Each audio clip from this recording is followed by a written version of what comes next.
So it is another day and it is another disappointment for all the Barcelona fans. 2015 से अब 8 साल हो चुके हैं और 8 साल से कंटिन्यूसली हम यूरोपियन कॉम्पिटिशन्स में गंदा परफॉर्म करते आ रहे हैं। पिछले एक साल में, सही सही बोल रहा हूँ मैं, पिछले एक साल में हम 4 यूरोपियन कॉम्पिटिशन से बाहर हो चुके हैं।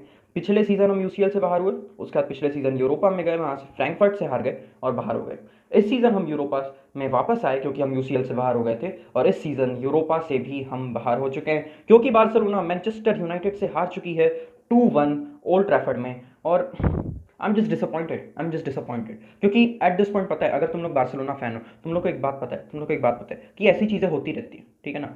इसमें कुछ नया नहीं है। यूरोपियन कंपटीशन में बार्सिलोना के प्लेयर्स को जब स्टेप अप करना रहता है, तब बार्सिलोना के प्लेयर्स स्टेप अप नहीं कर पाते। ये इस बार की स्टोरी नहीं है, पिछले बहुत बार की स्टोरी चलते आ रही है। अगर तुम ज़्यादा नहीं, अगर पिछले 3-4 सालों से भी बार्सा को फॉलो कर रहे हो ना, तो तुमको पता है कि अगर हम कोई बड़ा गेम खेलेंगे तो उस बड़े गेम में हम परफॉर्म नहीं कर पाएंगे, बिकॉज एक ही रीज़न है कि our team is not a clutch team. हमारी टीम क्लच मोमेंट्स में नहीं खेल सकती, हमारी टीम बड़े मोमेंट्स में नहीं खेल सकती। और वापस बात वापस वही पुरानी घिसी पिटी चीज़ों पे चली जाती है कि माइंडसेट नहीं है हमारे पास माइंडसेट नहीं है माइंडसेट। तुम लोग देख लो, रियल मैड्रिड को एक साइड पे अगर तुम लोग देखोगे तो रियल मैड्रिड 2-0 डाउन होने के बाद 5-2 अप हो सकती है, और हम 2-1 डाउन होने के बाद स्कोर को इक्वलाइज तक नहीं कर सकते।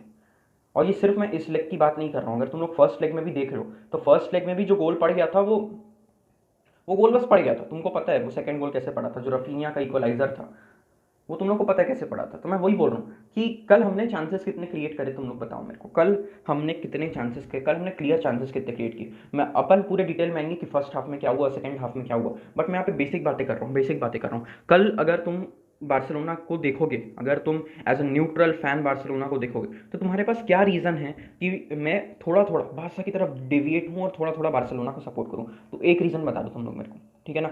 हम लोग क्लियर चांसेस नहीं स्कोर कर पा रहे थे, ठीक है। हमारे 2 से 3 क्लियर चांसेस थे, हम लोगों ने पास करने में देरी कर दी, चाहे वो रोबर्टो वाला चांस हो जाए, चाहे वो एक बार रफीनिया के पास बॉल थी उसका चांस हो जाए, चाहे एक बार लेवांडोस्की के पास बॉल थी उसका चांस हो जाए, कोई भी चांस हो जाए। हम अगर क्लियर पासेस में मिस्टेक करेंगे तो ऑब्वियस सी बात है हम लोग सफ़र करेंगे, उसमें कोई डाउट नहीं। हाँ, तो मैं वापस उसी पॉइंट पे आ रहा हूँ कि रीज़न एक न्यूट्रल फैन के लिए बार्सा की तरफ डेविएट होने का रीज़न क्या है, तुम लोग बता दो मेरे को, क्या रीज़न है। हम लोग जो चांसेस मिल रहे हैं उनको स्कोर नहीं कर पा रहे हैं, और क्लियर चांसेस हम क्रिएट नहीं कर पा रहे हैं। हमारी मिडफील्ड में कोई क्रिएटर नहीं था, पता है मेरे को, गावी और पेड्री इंजर्ड थे, बट हम लोग फिर भी 11 लोगों से खेल रहे थे। हमारे पास 11 अच्छे प्लेयर्स थे, उसके बाद भी हम अपने स्ट्राइकर के लिए एक भी चांस क्रिएट नहीं कर पा रहे थे। लेवांडोस्की के लिए एक भी चांस हम लोग क्रिएट नहीं कर पा रहे थे। रफीनिया कल पूरे गेम में ज़्यादा कुछ नहीं कर रहा था। रफीनिया के ही साइड में एक और बंदा आ जाता है, जूल्स कुंडे के लिए भी बिल्कुल अच्छा गेम नहीं था। इनफैक्ट मैं कहूँगा कि ये दोनों जो लेग्स है वो जूल्स कुंडे के लिए सबसे घटिया मैचेस थे उसके बार्सिलोना के करियर में। हालांकि मेरे को पता है जूल्स कुंडे अपनी ओरिजिनल पोजीशन में नहीं खेल रहा है, इसलिए we should be thankful to him, that is very true, we should be thankful to him that he is playing at the right back position. But at the same time हम लोगों को, अगर तुम कोई पोजीशन पे खेल रहे हो तो तुम लोग अच्छा परफॉर्म करना है, बस बेसिक बात। तो मैं वही कह रहा था कि एक न्यूट्रल फैन के लिए क्या रीज़न है बार्सा को सपोर्ट करने का। अब इसी के साथ हम लोग ना थोड़ा सा गेम में घुसते हैं और दोनों टीम्स का जो हेड स्पेस का जो डिफरेंस है, अपन इन दोनों डिफरेंस को थोड़ा सा देख लेते हैं। हम लोगों ने भले ही फर्स्ट हाफ डोमिनेट किया हो, बार्सिलोना ने भले ही फर्स्ट हाफ डोमिनेट किया हो, बट मैन यूनाइटेड का फर्स्ट हाफ में जो इंटेंसिटी थी, जो प्रेस था, दैट वाज इनक्रेडिबल। अंधों जैसा प्रेस कर रहे थे, पागलों जैसा प्रेस कर रहे थे मैनचेस्टर यूनाइटेड। जितने भी वर्टिकल लेन्स होते हैं, जो हमारी वर्टिकल पासिंग रेंज होती है ना, जो उसकी जो लेन्स होती है अलग अलग, जैसे गोलकीपर के पास मान लो टस्टेगन के पास बॉल है, तो उन लोगों ने सारी वो लेन्स ब्लॉक कर दी थी जिससे हम अपना प्रोग्रेसिव प्ले कर पाए, जिससे हम अपना वर्टिकल प्ले कर पाए। इसी के कारण तुम लोग देखोगे कि स्टार्टिंग में ही हम लोग बहुत ज़्यादा बॉल लूज कर रहे थे। मेरे को पता है फर्स्ट हाफ में डोमिनेट किया, जैसा कि मैंने बोला, पता है मेरे को, बट हम लोग स्टार्टिंग से ही प्रेशर को इन्वाइट कर रहे थे। That could be a tactical decision so that more space frees up, हो सकता है, ये हो सकता है, बट मैं कह रहा हूँ कि स्टार्टिंग से ही मैन यूनाइटेड का इंटेंट दिख रहा था that they want to be very attacking. उनको अटैकिंग फुटबॉल खेलना है, उनको दबा के खेलना है, ठीक है ना। उन लोग को बार्सिलोना को पूरा दबाना है, पूरा प्रेस करना है और उसके बाद खेलना है। इसी के कारण तुम देखोगे कि मार्क-एंड्रे टर स्टेगन को सेकंड मिनट पे ही एक सेव करना पड़ गया था, और काफ़ी इंपॉर्टेंट सेव था, काफ़ी क्रूशल सेव था। बट मैं वही कह रहा हूँ कि उन लोग का आइडिया क्लियर था, उन लोग का आइडिया अगर तुम देखोगे ना, उन लोग का आइडिया क्लियर था। उनका आइडिया ये था कि प्रेस करना है, बहुत प्रेस करना है। हमारी जितनी भी पासिंग लेन्स है उनको ब्लॉक कर रही थी मैनचेस्टर यूनाइटेड। और सेकंड चीज़, जैसे ही वो लोग बॉल विन बैक कर रहे थे उनके एरिया में, उनके हाफ में, वो लोग 2 से 3 पासेस निकाल रहे थे जिससे हमारी पूरी टीम खड़े आ रही थी, ठीक है। तुम 2 से 3 बार देखोगे देखोगे कि वो लोग स्विच ऑफ विंग्स बहुत ज़्यादा कर रहे थे। कैज़मीरो से बॉल जा रही है ब्रूनो फर्नांडिस को, basically ball left hand side से राइट हैंड साइड की तरफ जा रही है, ठीक है ना। तो मैं यही बोल रहा हूँ कि स्टार्टिंग से जो इंटेंट है वो क्लियर दिख रहा था कि बार्सिलोना कहीं ना कहीं थोड़ा समझ के खेल रही थी, आराम से खेल रही थी, which is good for us, which is very good for us. हम लोग काम रह के खेल रहे थे, बहुत काम रह के खेल रहे थे, इसलिए उनके इतने प्रेशर बनाने के बाद भी वो लोग गोल स्कोर नहीं कर पाए फर्स्ट हाफ में, ठीक है। मैं वही कह रहा हूँ कि फर्स्ट हाफ में हम लोग काम थे, हमारा इंटेंट भी क्लियर था। अगर उनका इंटेंट क्लियर है ना, हमारा भी क्लियर था। हमारा भी क्लियर था कि हम फर्स्ट हाफ में एकदम आराम से खेलेंगे, कालमा कालमा एकदम आराम से खेलेंगे, बॉल को अच्छे से पास करेंगे, साइड पासेस करना हो वो करेंगे, बैक पासेस करना हो वो करेंगे, धीरे धीरे चांसेस क्रिएट करेंगे। लेफ्ट हैंड साइड से बाल्डे अपने को पूरी एनर्जी देता रहेगा, पूरी, और बाल्डे का बहुत बेहतरीन परफॉर्मेंस था कल, ठीक है ना। बहुत बेहतरीन परफॉर्मेंस था, स्पेशली अटैकिंगली, डेफिनेटली अटैकिंगली, ठीक है ना। तो मैं वही कह रहा हूँ कि एक साइड से बाल्डे अपने को अटैक यहाँ से देता रहेगा, दूसरे साइड से रफीनिया को इंक्लूड करने का ट्राई करेंगे, बट रफीनिया पता नहीं क्यों वर्क नहीं कर पा रहा था। फर्स्ट हाफ फ्रैंक केसी का बहुत बेहतरीन हाफ था, और मेरे ख्याल से बेस्ट हाफ था।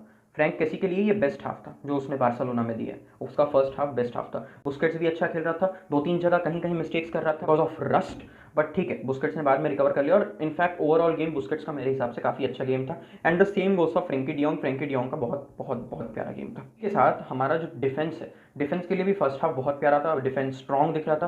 क्रिश्चियनसन का बॉल कंट्रोल फर्स्ट हाफ में इनसेन था, प्रेशर इनवाइट कर रहे थे, उन लोगों को हावी नहीं होने दे रहे थे, वो लोग अटैक कर रहे थे, वो लोग प्रेस कर रहे थे, बट हम लोग काम रह के खेल रहे थे, इसलिए हम लोगों ने फर्स्ट हाफ को डोमिनेट किया, पोजीशन वाइज भी और कैरेक्टर वाइज भी हम लोगों ने फर्स्ट हाफ को डोमिनेट कर लिया। अब बात आती है सेकंड हाफ की, ठीक है, बात आती है सेकंड हाफ की। सेकंड हाफ में क्या हुआ, सेकंड हाफ में क्या हुआ, और ये काफ़ी पुरानी स्टोरी है, ये काफ़ी पुरानी स्टोरी, तुम बारसा फैन, तुमको पता है, काफ़ी पुरानी स्टोरी है। हम लोग अच्छा खेलते रहते हैं, हम लोग अच्छा खेलते रहते हैं, बट एक पॉइंट अचानक से ऐसा आ जाता है इंपॉर्टेंट गेम्स में जहाँ पे हम ब्रेक कर जाते हैं, जहाँ पे हम लिटरली पिच पे सो जाते हैं, और यही चीज़ कल हुई, स्पेशली विद मैन यूनाइटेड का पहला गोल। क्या कर रहे थे हम, क्या कर रहे थे हम, कोई सेंस नहीं था। हमारा defence was all over the place, हमारी midfield was all over the place, और फ्रेड, उनकी मिडफील्ड का बंदा जो उनके लिए डिफेंसिव मिडफील्डर खेलता है, फ्रेड, उसने आके गोल मार दिया, उसने आके फ्री स्पेस में गोल मार दिया, उसने आके बिना किसी ट्रैकर के गोल मार दिया, कोई उसके पीछे नहीं था, किसी को फ्रेड का ध्यान नहीं था। फ्रेड आराम से घुसा और उसने गोल मार दिया, एकदम इजीली, बिना किसी टेंशन के नहीं। और चलो ठीक है, ठीक है, फ्रेड वहां पे रन बनाता है, हर एक रनर को तुम ट्रैक नहीं कर सकते, ऑब्वियस सी बात है, ऑब्वियस सी बात है, बट वहां पे बॉल लूज करना, इतने इंपॉर्टेंट एरिया में बॉल लूज करना, नहीं नहीं नहीं नहीं नहीं नहीं। और मैं वही बोल रहा हूँ ना कि यही एक चीज हम लोग लैक कर रहे थे, जैसे कि मैंने बोला कि मैन यूनाइटेड जो है वो पासिंग लेन्स को ब्लॉक कर रही थी। हम लोग जब बॉल को लूज कर देते हैं, हम पासिंग लेन्स को ब्लॉक नहीं करते। तुम लोग ये डिफेंसिव अपने ट्रांजिशन में देखे होगे कि हम लोग डिफेंसिवली अच्छा बहुत बेहतरीन कर रहे हैं सीजन, मैं कोई कंप्लेंट नहीं कर रहा हूँ उसके बारे में, बट मैं बोल रहा हूँ कि हम ऐसे मोमेंट्स में अपने को पासिंग लेन्स ब्लॉक करनी है, ऐसे मोमेंट्स को हम लोग को बॉडीज लानी है पासर के सामने ताकि वो फ्रेड को बॉल ना दे पाए, ठीक है। बट ऑब्वियसली हम लोग वो नहीं कर पाए और हम लोगों ने गोल खा दिया। अब इसके बाद तुम सोचोगे कि बार्सिलोना में थोड़ी सी इंटेंसिटी दिखेगी, बट ऑब्वियसली अगर तुम बार्सिलोना को, मैं वापस वही बात कर रहा हूँ, ऑब्वियसली तुम बार्सिलोना को अगर देखते आए हो तो तुमको एक बात पता है कि एक बार हम अपना मोमेंटम खो देते हैं, एक बार हम अपनी पकड़ खो देते हैं, तो उसके बाद हमारे हाथ से पूरा गेम छूट जाता है।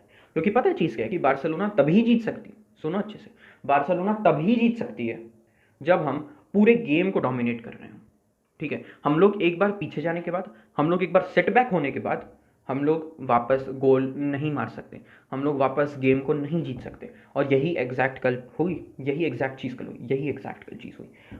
देख लो तुम लोग, देख लो कल ये गोल खाने के बाद तुम सोचोगे कि बार्सिलोना थोड़ा और बेटर परफॉर्म करेगी, सारे प्लेयर्स थोड़ा दिमाग खोल के खेलेंगे, अच्छे से खेलेंगे, जो चांसेस मिल रहे हैं, जो काउंटर अटैक्स के चांसेस मिल रहे हैं उनको मिस नहीं होने देंगे। बट नहीं, ऐसा नहीं हो, हमने कल बहुत सारे काउंटर अटैक के चांसेस मिस करे, और एक क्लियर चेंज था गेम में, एकदम क्लियर चेंज था कि टेन हाग ने सब्स्टिट्यूशंस किए जिसके कारण मैन यूनाइटेड जीत गई।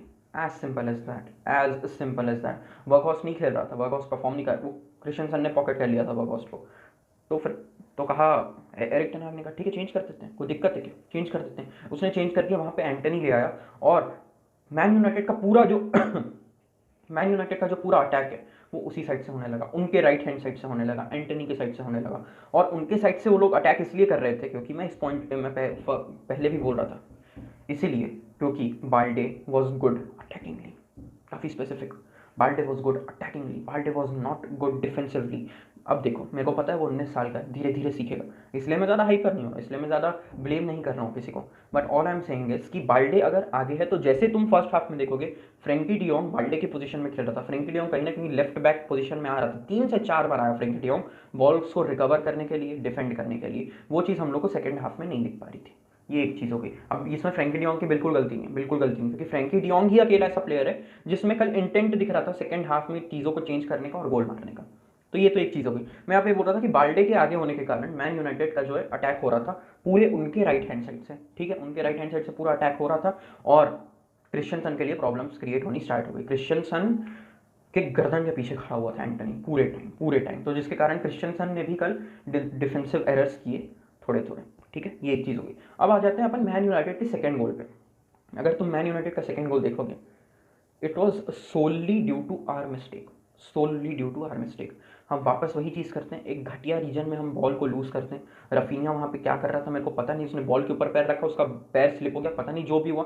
उसके बाद वापस वही बात आ जाती है, उन लोगों ने पास दिया, एक शूट हुआ, एक डिफ्लेक्शन हुआ, फिर एक और बार डिफ्लेक्शन हुआ, फिर बॉल गई एंटनी के पास और फिर गोल पड़ गया। बाल्डे की पोजिशनिंग सेकेंड गोल के लिए बेटर होनी चाहिए थी, काफ़ी बेटर होनी चाहिए थी, ठीक है, बट ठीक है, यंग है, सीख जाएगा, धीरे धीरे सीख जाएगा, कोई दिक्कत वाली बात नहीं।